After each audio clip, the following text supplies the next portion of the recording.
अभी हम लोग जो प्रॉब्लम देखेंगे वो प्रॉब्लम है विंड एनर्जी पे।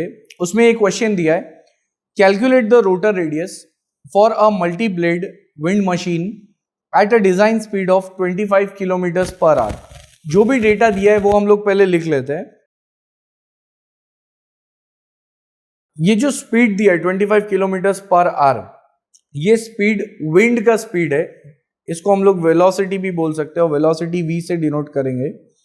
तो ये है 25 किलोमीटर पर आवर। एक शॉर्टकट, हम लोग को इसको कन्वर्ट करना है मीटर पर सेकंड में, तो आप मल्टीप्लाई करो with 5 and divide this by 18, तो आपको ये जो आंसर है वो मिलेगा मीटर पर सेकंड में। जो यूनिट हमें चाहिए वैल्यू आता है 6.94 मीटर पर सेकंड। तो ये वेलोसिटी ऑफ विंड मिल गया।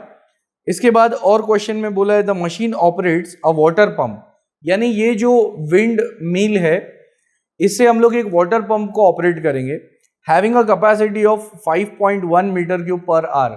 तो ये जो कैपेसिटी दिया ये पंप की कैपेसिटी है and a lift of 9 meter, ये पंप का प्रेशर हेड है। तो पंप की capacity denoted by capital Q, discharge भी बोलते हैं हम लोग इसको, ये है 5.1 मीटर क्यूब पर आवर। इसे भी हमें कन्वर्ट करना है मीटर क्यूब पर सेकंड में। तो मीटर क्यूब पर आवर दिया है, सो डिवाइडेड बाय 3600, तो ये बन जाता है मीटर क्यूब पर सेकंड। तो Q का वैल्यू है 1.42 इंटू 10⁻³ मीटर क्यूब पर सेकंड। ये डिस्चार्ज ऑफ द पंप है और उसका जो हेड दिया है, मैनोमेट्रिक हेड या प्रेशर हेड भी बोल सकते हैं, वो 9 मीटर है। आगे बोला है following data is given, the density of water is 996। अभी ये लोग ने डेंसिटी दिया है, अगर डेंसिटी नहीं देंगे तो हम लोग ये वैल्यू 1000 ले लेंगे, 1000 kg per metre cube. But since the density is given, तो density of water is 996 kg per metre cube. और आगे बोला है efficiency of the water pump is 0.6 और एफिशिएंसी ऑफ ट्रांसमिशन 0.9। तो पंप एफिशिएंसी 0.6, ट्रांसमिशन एफिशिएंसी है 0.9, power coefficient है 0.31, जिसको ऐसे लिखेंगे C∗P, पावर कोएफिशिएंट। फिर आगे ये भी डेटा दिया हुआ है ब्लेड स्पीड रेशियो 0.75, इसको हम लोग लैम्बडा से डिनोट करेंगे 0.75। और ब्लेड स्पीड रेशियो होता है blade speed upon wind speed या विंड वेलोसिटी। और लास्ट में हमें दिया है density of air 1.2 kg per metre cube. Density is denoted by rho. और क्वेश्चन में स्टार्ट में अगर हम लोग देखेंगे तो हमारे से पूछा है कैलकुलेट द रोटर रेडियस, तो हमें ये बताना है कि ये विंड मिल का रेडियस कितना, radius of the wind mill. तो एक बार जब डेटा समझ में आ गया हम लोग सॉल्यूशन स्टार्ट कर सकते हैं। सॉल्यूशन में पहले मैं एक रफ डायग्राम ड्रॉ कर लेता हूं। हमारे लिए अजम्पशन ये है कि ये विंड मिल है या विंड मिल का रोटर है या ब्लेड्स है जो रोटेट होगा, यहां से विंड आ रहा है।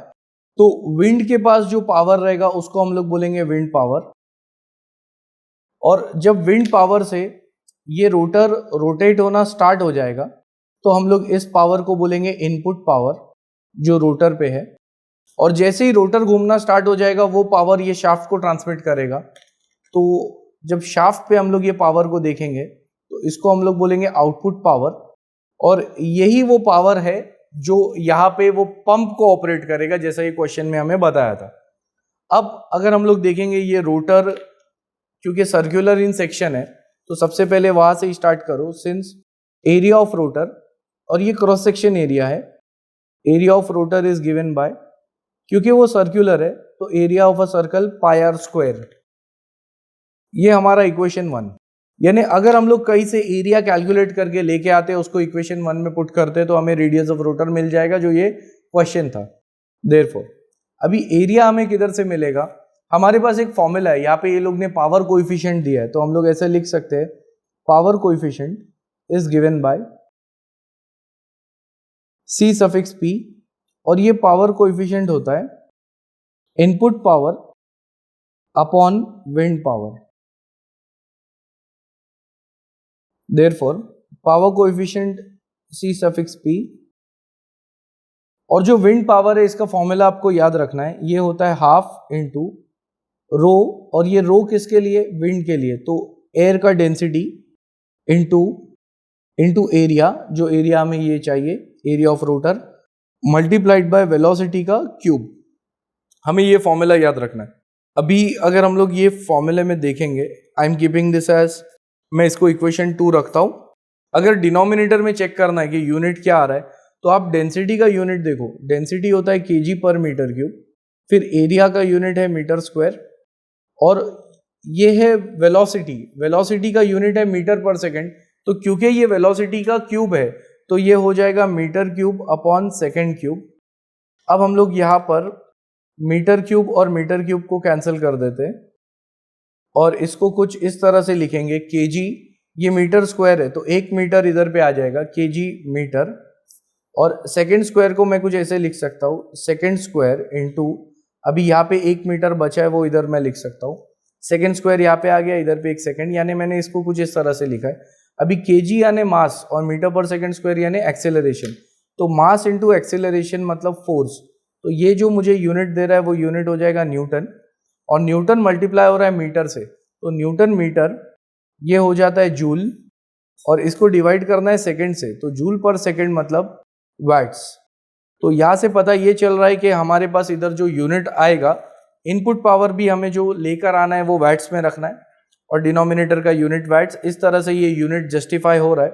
अभी हमें इनपुट पावर कैलकुलेट करना है, लेकिन वहां पे जाने से पहले हम लोग पहले आउटपुट पावर निकालेंगे। आउटपुट पावर जैसे मैंने बताया, वो पावर जो विंड मिल से हमारे को आउटपुट पे मिल रहा है, और उसी पावर से हम लोग पंप को चला रहे हैं। तो हम लोग इन शॉर्ट ये बोल सकते हैं कि जो पंप का पावर रहेगा वही हमारा आउटपुट पावर है। So therefore output power is given by, इसका जो फॉर्मूला है ये वही पावर है जो पंप कंज्यूम करेगा। इसमें है डेंसिटी, डेंसिटी किसका, वो लिक्विड का जो पंप हैंडल कर रहा है। तो डेंसिटी हमें किसका लेना है, वाटर का डेंसिटी, क्योंकि पंप वाटर हैंडल करेगा। उसको मल्टीप्लाई करना है जी से, acceleration due to gravity, so rho G into Q यानी डिस्चार्ज जो हम लोग ने लाए हैं मीटर क्यूब पर सेकेंड में, उसको मल्टीप्लाई करना है टोटल हेड से जो हमारे को क्वेश्चन में दिया हुआ है।